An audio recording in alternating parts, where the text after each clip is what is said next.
ngayon, pupunta kami sa Kalawaan. Bibisitahin namin ng kanyang lolo. Pupunta doon sa Kalawaan para makita siya. First time na makikita ang si Dia.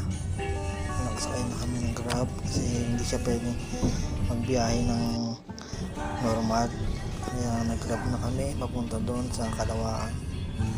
Nang bibisitahin namin ng kanyang lolo. Ayan sila.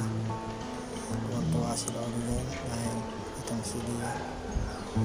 Then, ayan, pauwi na rin kami agad. Mabilis lang kasi din yan. Mga ilang oras lang kami doon.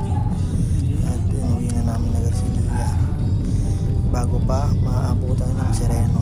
Dahil,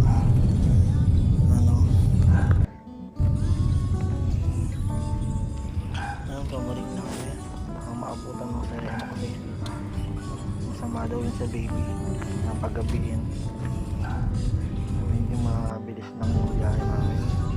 Saglit, babalik din naman kami ulit doon para masalat.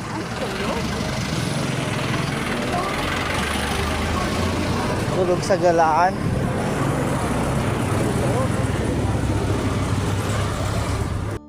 Tulog pa rin.